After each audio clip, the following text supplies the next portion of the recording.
고린도전서는 이제 여러 번 강의를 했는데 고린도는 상업도시, 우상이 성행한 그런 도시였습니다. 여기에 이제 모든 문제가 나타나는데 교회의 모든 문제는 고린도에서 나타납니다.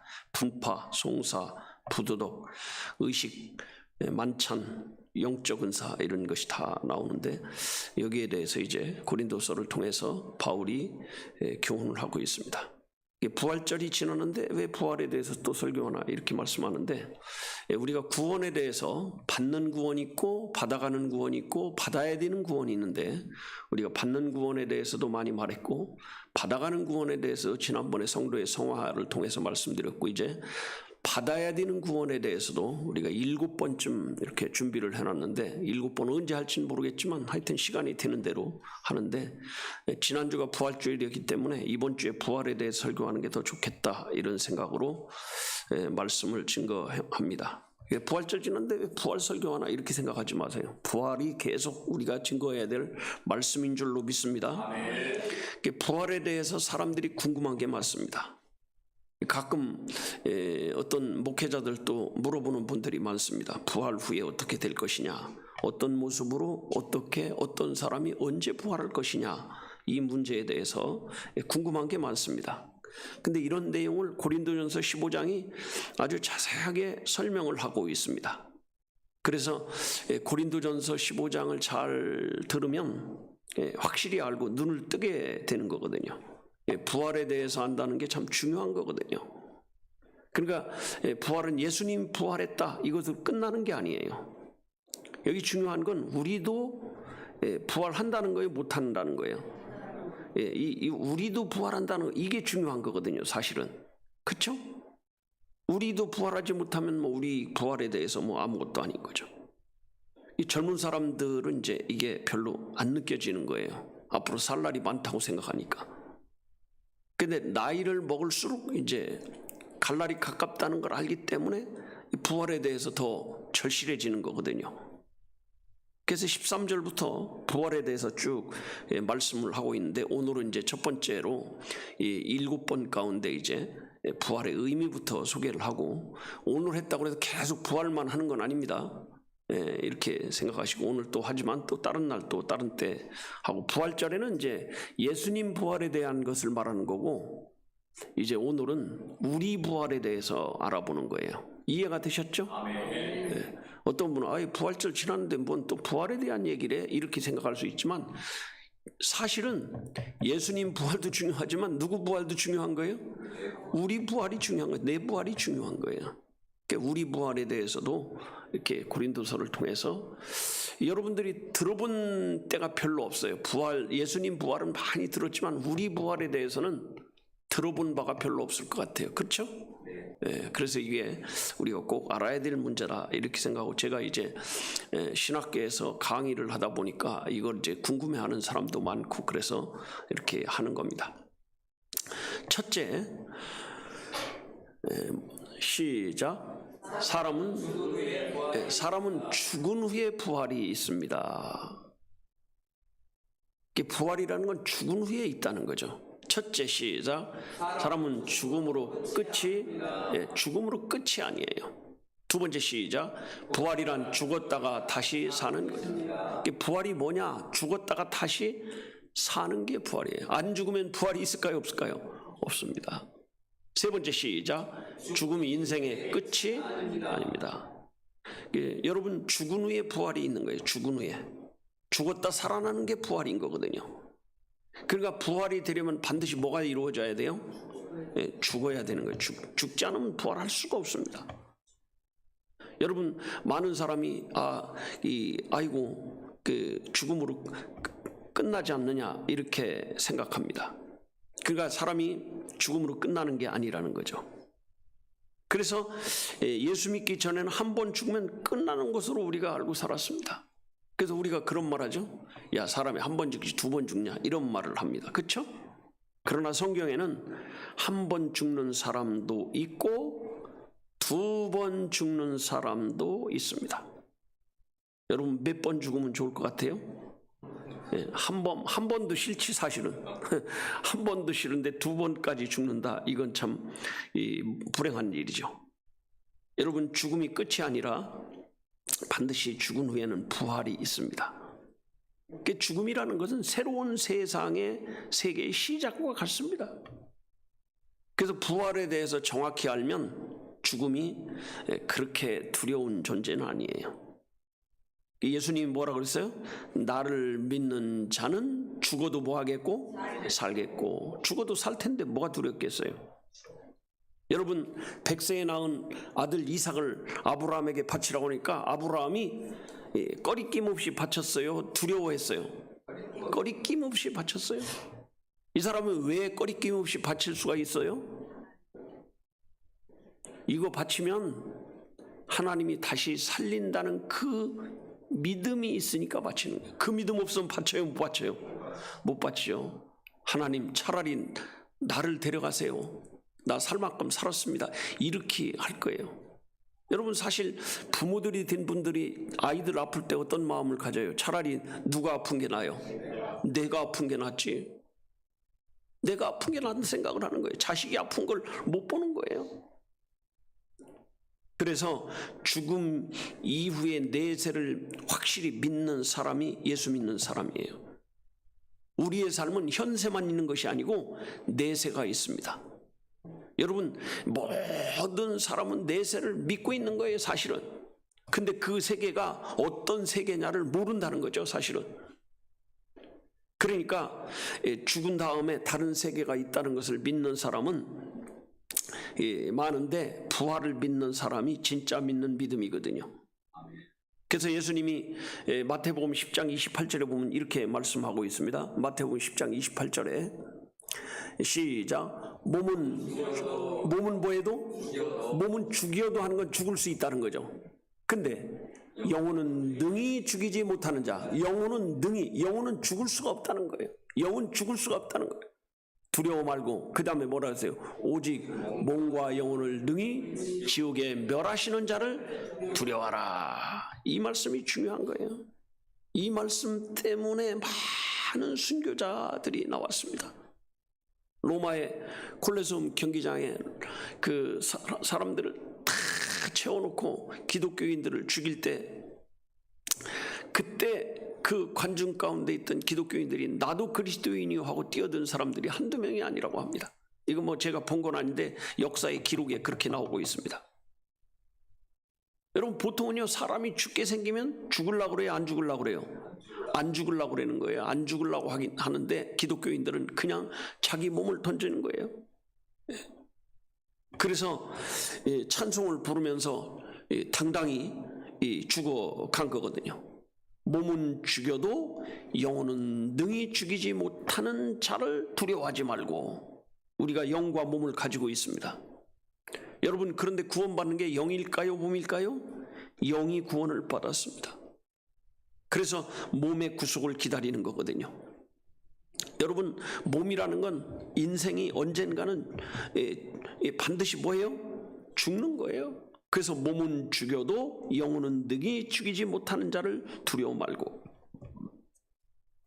여기 아주 중요한 게 또 한 가지 있습니다. 뭐 신천지, 통일교, 정명성, 모든 이단들은 전부 다 영부활을 주장하고 있습니다. 몸이 부활한 게 아니라 뭐가 부활했다는 거예요?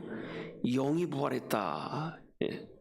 영부활이 맞지 않는 게 뭐냐면, 영은 죽지 않는데 어떻게 부활을 합니까?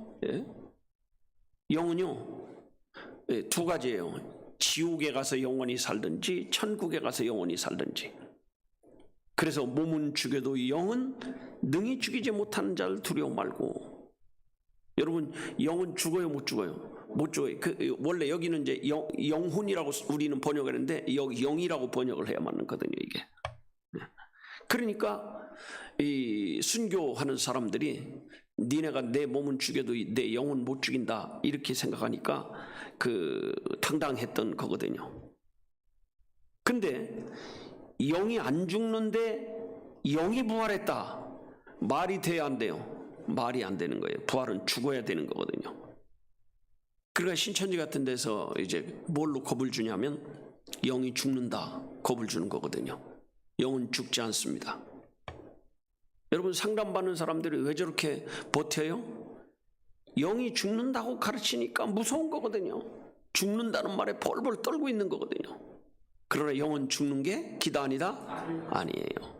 몸은 죽여도 영혼은 능히 죽이지 못하는 자를 두려워하지 말고 오직 몸과 영혼을 능히 지옥에 멸하시는 자를 두려워하라. 여러분, 진짜 영이 죽는다는 게 뭐냐면 지옥 가는 거예요. 지옥 가는 게 죽는 거예요. 지옥을 누가 보낼까요? 지가 가요? 하나님이 보내버리는 거예요. 그러니까 여기서 뭐라 그러는 게, 야, 두려워하려면 하나님을 두려워해, 이 얘기하는 거거든요. 여러분, 모든 사람이 한 번은 뭐 할까요? 죽습니다. 그리고 반드시 한 번은 다시 사는 거거든요. 이게 부활인 거거든요. 불교에서는 윤회를 주장합니다. 사람으로 태어났다가 다시 죽은 다음에 또 다시 태어난다는 거예요. 근데 무엇으로 태어날 것인가는 그 사람의 삶이 결정한다는 거죠. 그러니까 아주 착하게 살면 사람으로 태어나는데 제일 착하게 산 사람은 남자로 태어난다, 막 이렇게 얘기하는 거예요. 근데 솔직히 남자들이 뭐 착한 사람 있긴 있겠지만 몇 명이나 돼요, 솔직히. 내가 볼 땐 나부터도 벌써 더러운 인간인데 전생이 있었다면 나는 이렇게 착하게 살지 못했을 것 같아요. 그래서요, 그 기독교하고 달라요. 기독교는 그냥 살인하지 말라 이렇게 말해요. 사람을 죽이지 말라 이렇게 말해요. 그렇죠? 그래서 벌레의 목숨이나 동물의 목숨이나 사람하고 다르다, 이게 기독교예요. 근데 불교에서는 뭐냐? 살생하지 말라 이렇게 말합니다. 왜 살생하지 말아요? 벌레도 돼지도 다 조상이라고 생각하니까 그런 거예요, 이게. 그래서 불교는 목숨을 똑같이 보는 거고 우리는 절대로 똑같이 안 보는 거거든요. 그 불교에서 똑같이 보려면요, 사람이나 짐승이나 똑같이 시작을 한 거 아니에요. 원래 시작이 똑같잖아요. 말씀으로 시작했고, 그 진화론자들 말에 의하면 뭐 어떤 아메바의 활동에 의해서 태어나면 이제 동물군 식물군 하니까 조상이 똑같다고 생각하면 동물도 먹으면 안 되고 식물도 먹으면 안 되면 사람은 뭘 먹고 살아야 돼요? 흙이나 물이나 먹고 살아야지. 무슨 식물을 먹고 살고 무슨 열매를 먹고 살고, 이게 말이 됩니까? 이게 생명을 먹고 사는 건데. 여러분, 이 열매에도 다 생명이 있어요, 없어요? 다 있습니다. 근데 어떻게 날아다니다 하루 만에 죽는 하루살이하고 우리하고 같다고 볼 수가 있겠어요? 이거 맞아요, 틀려요? 전혀 안 맞습니다. 사람은 부활이 있는데 동물은 부활이 있을까요, 없을까요? 없습니다. 왜 동물은 부활이 없어요? 영이 없거든요. 동물은요, 혼만 있어, 생명만 있어요. 근데 그것도 인격적인 생명이 아니고 본능적인 생명만 있는 거거든요. 물론 이제 개가 사람의 단어를 몇 개까지 이해할 수 있냐, 이런 문제가 나올 때 최고 천재견이, 들어봤어요? 뭐, 개 잘 기르는 선집사님 몇 개 기억하는지 아세요? 몰라요? 천재견이 150개의 단어를 기억할 수 있대요. 150개. 사람보다도 더 나은 것도 많아요, 사실은. 개코, 사람보다 700배. 그때면 마약 걸러내는 거 보면 기가 막히잖아요. 얼마나 기가 막힙니까? 근데 개한테 전도하는 사람 있어요, 없어요? 없습니다. 개한테 왜 전도를 안 해요? 개는 영이 없기 때문에 안 하는 거예요. 전도하지 않습니다. 영이 있는 사람에게만 전도를 하는 거거든요. 이해가 되세요? 그러니까 이 사람은 이 세상에서 인생이 끝이 아니에요. 이 세상이 끝이라고 생각한다면 이 세상의 삶이 아주 중요한 거거든요. 여러분, 인생에 대해서 이 세상이 끝이라고 생각하는 사람은 자살이 쉬운 거예요. 이게 죽으면 끝이라고 믿으니까. 그러니까 그 믿음이 없는 사람이 자살을 많이 하는 거거든요. 왜냐하면 자살하면 끝난다고 생각하니까. 죽으면 이 고통이 끝날 것이다 이렇게 생각하는데 이제 죽는 순간부터 새로운 고통이 시작되는 거예요. 이거는 뒤로 어떻게 회복할 수 없는 그런 고통이 시작되는 거거든요. 그래서 믿음이 있는 사람은 자살할까요, 안 할까요? 자살 안 하는 거예요. 죽은 다음에 내세가 있기 때문에. 그리고 더 중요한 세계가 어디서 열리냐? 죽은 다음에 열리는 거거든요. 육신의 삶은 잠깐의 삶이지만 내세의 삶은 쭉 이어지는 그런 삶이거든요.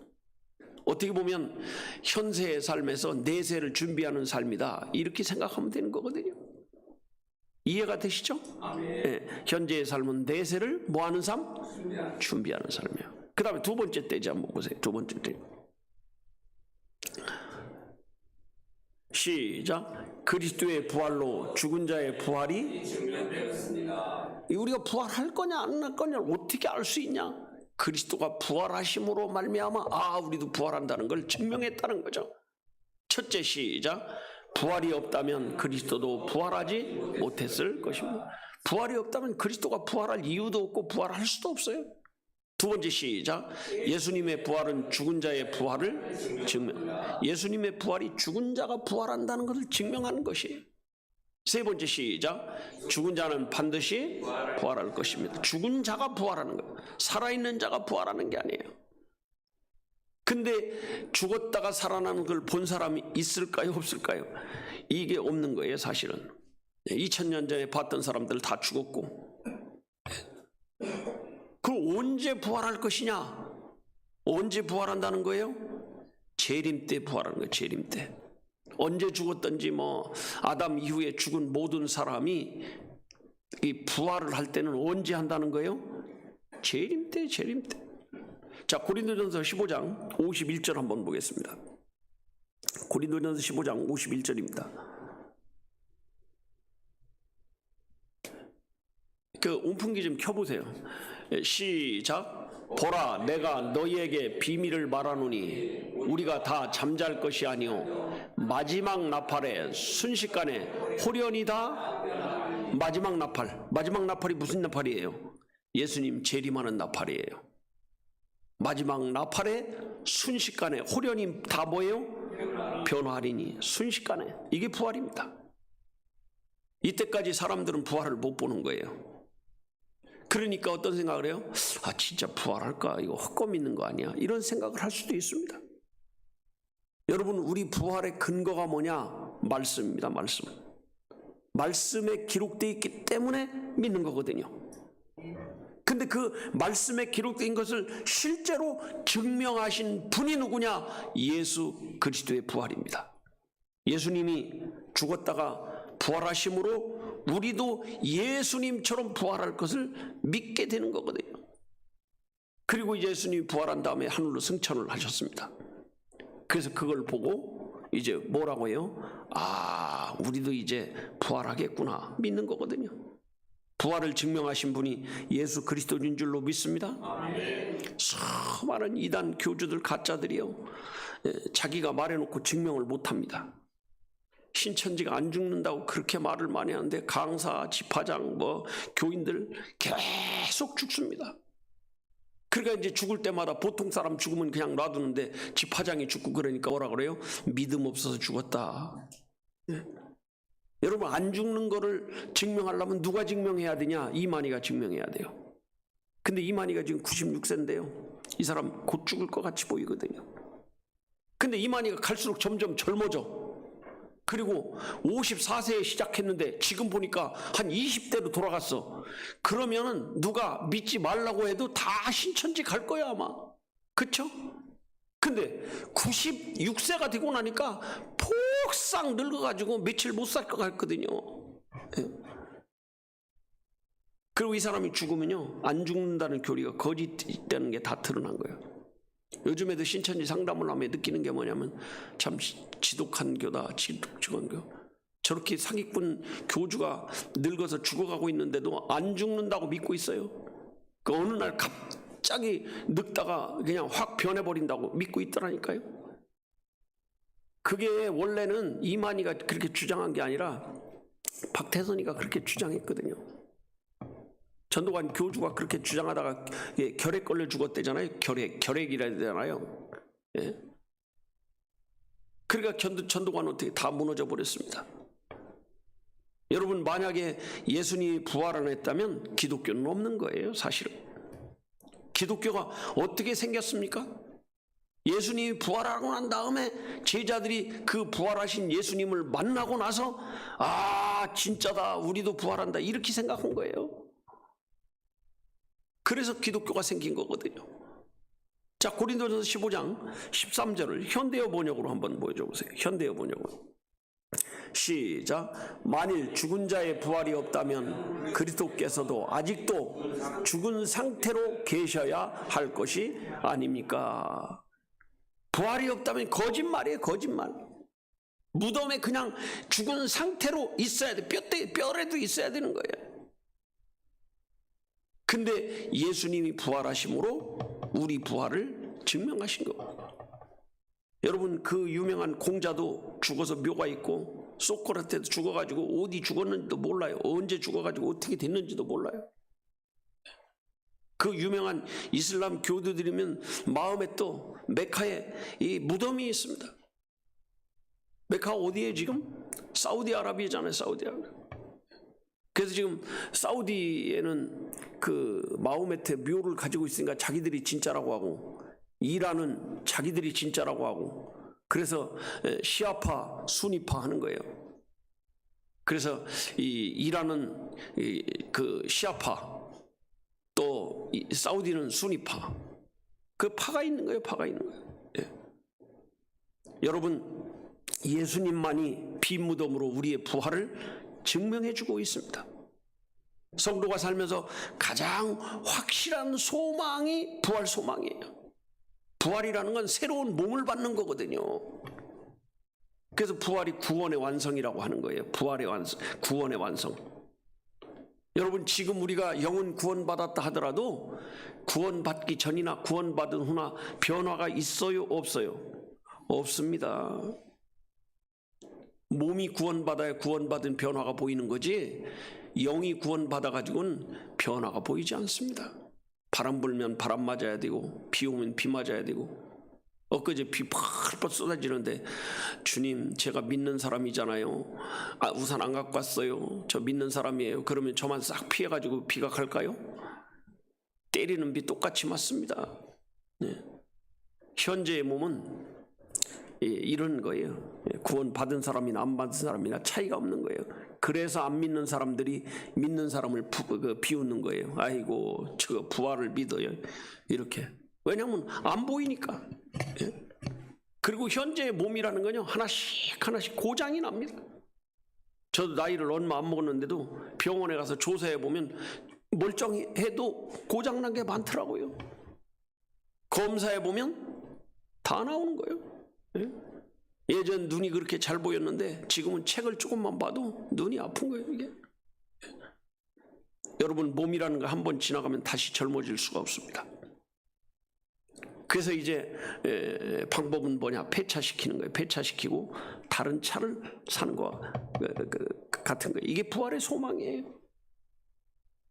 그래서 사도행전 24장 15절에 보면 이렇게 말합니다. 사도행전 24장 15절 한번 보세요. 여기 보면 이렇게 말하죠. 시작. 저희의 기다리는 바 하나님께 향한 소망을 나도 가졌으니 곧 의인과 악인의 부활이 있으리라 함이라. 바울이 소망을 가졌는데 이 부활의 소망을 기다리고 있는 거예요. 근데 그 부활의 소망을 기다리는데 의인과 악인의 부활이 있으리라, 이렇게 얘기하거든요. 의인의 부활이 있고 그 다음에 뭐가 부활이 있어요? 악인의 부활이 있습니다. 그래서 이 예수 믿는 사람의 구원의 완성이 부활이에요. 부활. 부활하기 전에는요, 약하고 병들고 죄짓고 죽고, 이것이 완전한 몸으로 다시 받을 때 이게 부활의 몸이거든요. 여러분, 이 로마서 8장 23절에 보면 바울의 심정을 그대로 나타내고 있습니다. 로마서 8장 23절입니다. 시작. 이뿐 아니라 또한 우리 곧 성령의 처음 익은 열매를 받은 우리까지도 속으로 탄식하여 양자될 것 곧 우리의 몸의 구속을 기다리는 거예요. 몸의 구속이 뭐냐? 부활인 거거든요. 부활을 몸의 구속이라고 하는 거거든요. 그러니까 부활 누가 시켜요? 하나님이 시키는 거죠. 우리 스스로 하는 게 아니에요. 내가 노력으로 부활할 수 있는 게 아니에요. 이게 우리 최대의 소망이에요. 요거를 현대어 번역으로 한번 보여줍니다. 현대어 번역으로. 시작. 성령을 받고 장래의 영광을 미리 맛본 그리스도인조차 고통과 고난에서 노연하기 위하여 신음하며 하나님의 자녀로서 완전한 권리를 받게 될 날을 고대하고 있습니다.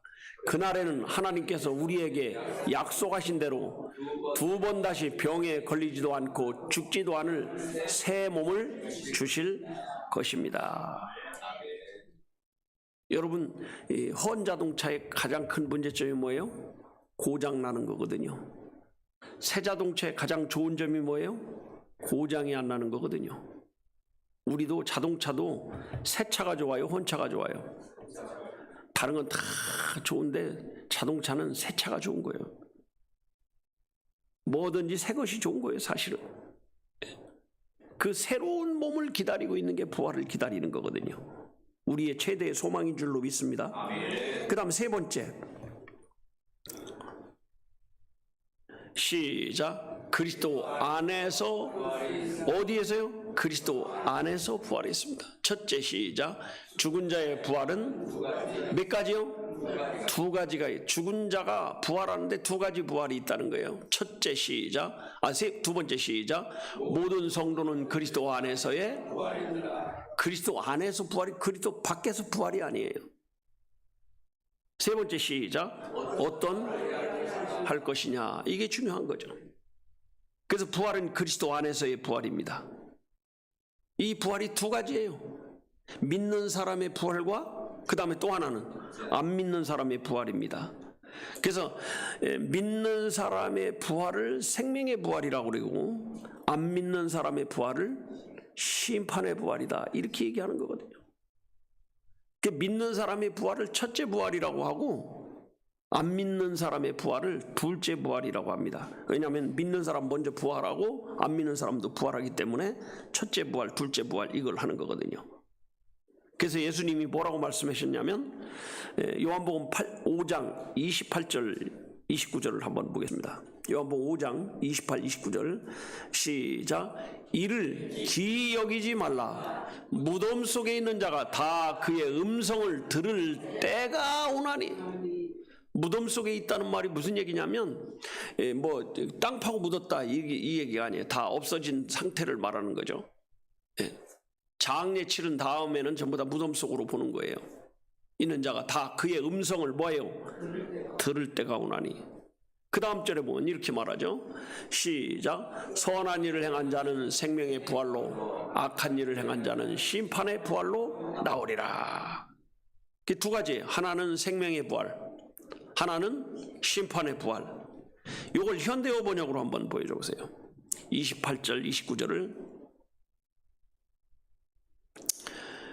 시작. 놀라지 말라. 무덤 속에 있는 자들이 다 하나님의 아들의 음성을 들을 때가 올 것이다. 그 다음에 29절에 그때가 오면 선한 일을 한 사람들은 다시 살아나서 영원한 생명의 나라로 들어가고 악한 일을 저지른 자들은 다시 살아나서 심판을 받게 될 것이다. 그러니까 선한 일을 한 사람들은 다시 살아나서, 이 다시 살아난 게 뭐예요? 부활해서 생명의 나라로 들어간다는 거예요. 악한 일을 저지른 자들은 다시 살아나서 심판을 받게 될 것이다.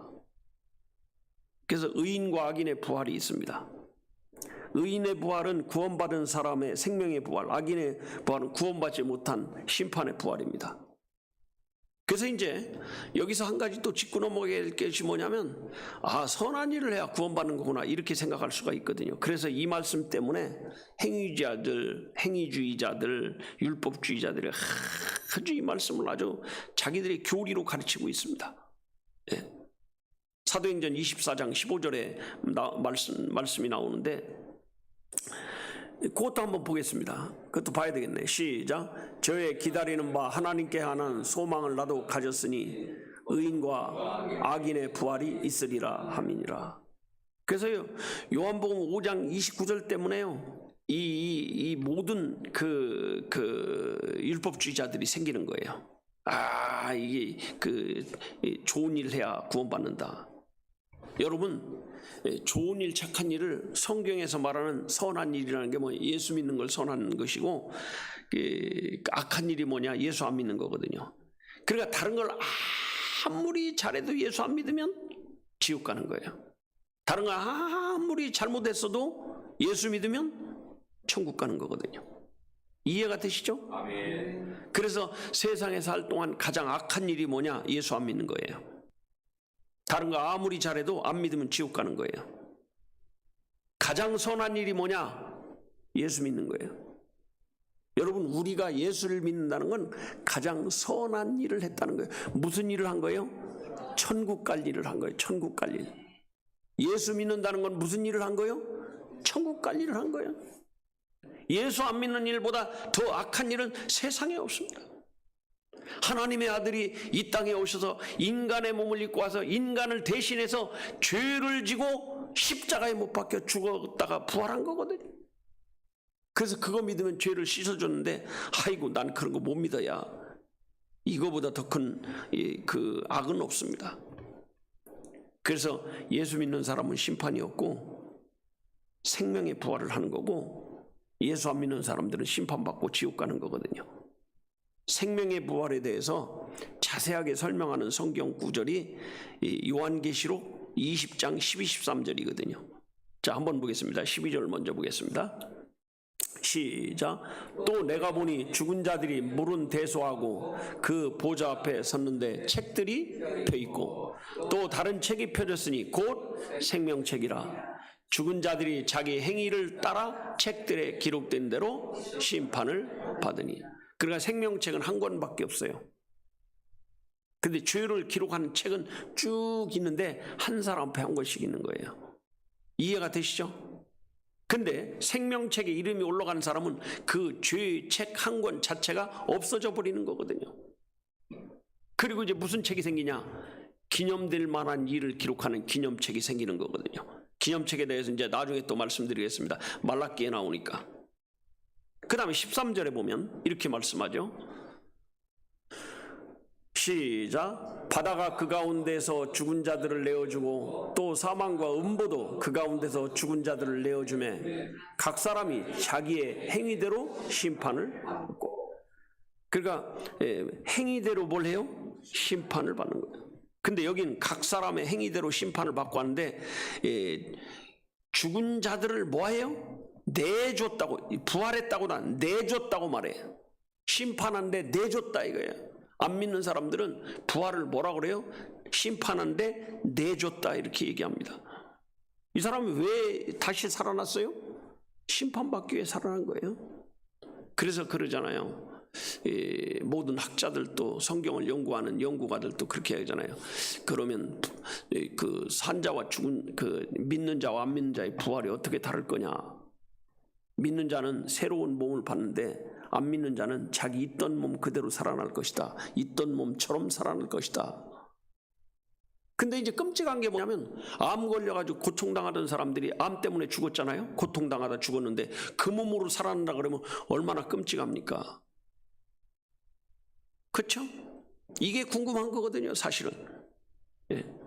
근데 우리는 그거 궁금할 필요가 있어요, 없어요? 없어요. 암 걸려 죽었던, 사고나 죽었던, 뭘 해 죽었던 이 새로운 몸을 받을 것인데 뭔 상관이 있어요? 그래서 요한계시록 20장 6절에 보면 이렇게 말씀하고 있습니다. 자, 여기 보면 이렇게 하죠. 이 첫째 부활에 참여하는 자들은 복이 있고, 이 첫째 부활이 뭐예요? 생명의 부활을 한 사람들은 뭐예요? 복이 있고 거룩하도다. 둘째 사망이 그들을 다스리는, 둘째 사망이 뭐냐면 지옥 가는 게 둘째 사망이에요. 그들을 다스리는 뭐가 없고 권세가 없고 도리어 그들이 하나님과 그리스도의 제사장이 되어 1000년 동안 그리스도로 더불어 왕노릇하리라. 첫째 부활에 참여하는 자들은요, 생명의 부활인데 1000년 동안 다시 죽지 않고. 여러분 1000년 하니까 막 길거는 생각하는데 하나님 나라에서는 1000년이 하루 뭐 우리가 이렇게 뭐 재판할 게 뭐 있어요? 안 믿는 사람 다 잡아들이고 하는 일에 참여하는데 하루지. 그러니까 영원한 세계에서는 하루도 의미가 있어요, 없어요? 없습니다. 24시간이 아니에요. 그래서 첫째 사망은 육신이 죽는 거고, 그 둘째 사망은 지옥 가는 거거든요. 근데 둘째 사망을 누가 당하냐? 믿지 않는 사람이 당하는 거예요. 그러니까 내 가족이 안 믿는 거에 대해서 우리가 마음이 불타요, 안 불타요? 불타는 거예요. 불타는 거예요. 계시록 20장 4절을 현대어 번역으로 보면 이렇게 되어 있습니다. 계시록 20장 시작. 첫 번째 부활에 든 사람들은 복이 있으며 거룩한 자들입니다. 그들에게는 두 번째 사망이 있을 수 없습니다. 그들은 하나님과 그리스도의 제사장이 되어 그리스도와 함께 1000년 동안 왕노릇할 것입니다. 천년왕국을 말하는 거예요. 그러니까 천년왕국이 언제 시작되냐? 1984년 3월 14일 날 시작된 게 아니에요. 시작이 됐어요, 안 됐어요? 안 됐습니다. 천년왕국은요, 예수님 재림하고부터 시작되는 거예요. 하나님이 제사장이 되어서 하나님과 함께 우리가 왕노릇하게 되는 거예요. 첫째 부활에 든 사람들은 뭐가 있다? 복이 있으니 거룩한 자들입니다. 여러분, 우리는 다 거룩한 자예요. 그들에게는 둘째 사망이 있을 수 없습니다. 여러분, 여기에 다 해당된다고 믿으십니까? 네. 이게 진짜 믿음이에요. 예수님 오실 때 가장 비극적인 사람이 누구냐? 이거 안 믿고 심판받는 거거든요. 눈 떠보니까 죽어있을 동안에 영면에 들어있을 때는 그냥 그대로 그냥 고통 없이 그냥 있었거든요. 근데 깨나서 보니까 아이고, 눈 잠깐 떴다가 눈 감고 떴는데 보니까 아이고, 또 고통이 시작되네. 그러니까 무슨 생각을 해요? 아, 나 안 죽었나? 안 죽긴 뭘 안 죽어. 이제 부활한 거지. 이제 죽을 수 없는 몸이요. 예? 다신 죽을 수 없는 영원한 생명을 받게 되는 게 생명의 부활이거든요. 그러니까 예수님 오실 때 가장 큰 비극은 심판의 부활이에요. 심판의 부활. 가장 큰 복은 생명의 부활이죠. 여러분, 모든 사람은 한 번은 다 죽을 것입니다. 그리고 뭐예요? 부활할 것이에요. 근데 그 부활이 두 가지로 나타나는 거죠. 생명의 부활이 있고 심판의 부활이 있고. 믿는 사람은 무슨 부활이죠? 생명의 부활이에요. 믿지 않는 사람은 심판의 부활이죠. 여러분, 내가 앞으로 부활한다면 무슨 부활을 할 것이냐가 대단히 중요해요, 안 중요해요? 알아야 돼요, 몰라야 돼요? 알아야 되는 거예요. 그러니까 바울이 그걸 알았으니까 내가 몸의 구속을 기다리노니, 받는 구원을 기다린 거예요. 바울은 부활을 기다리고 있었습니다. 여러분, 우리가 말씀 들으면서 매주 신앙생활하면서 말씀 들을 이 필요가 뭐냐? 말씀 들을 때마다 영생을 확인하고 부활을 확신하는 거거든요. 이 확신 속에서 소망이 굳어지는 걸 믿음이라고 하는 거예요. 그러니까 믿음이 없는 사람은 내가 생명의 부활을 할지 심판의 부활을 할지 자신이 있어요, 없어요? 없어요. 헷갈리는 거거든요. 여러분, 헷갈리는 사람은 혹시 심판의 부활을 받을 수도 있어요, 사실은. 그 확신을 가져야 돼요, 확신. 이단들은요, 거짓된 거에 확신하는데 우리는 성경의 확신을 가져야 돼요. 뭐의 확신을 가져요? 성경. 이단들은 교주가 가르치는 말씀의 확신을 갖지만, 그 거짓 교리의 확신을 갖지만, 우리는 성경의 확신을 가져야 돼요. 성경의 확신. 성경은 확신하지 못하면서 그 거짓된 것에 확신한다는 게 얼마나 불행하고 불쌍합니까? 여러분, 하나님이 우리에게 준 부활의 약속을 믿고 산 소망을 가지고 승리하는 저와 여러분 되기를 축복합니다. 아멘. 기도하겠습니다.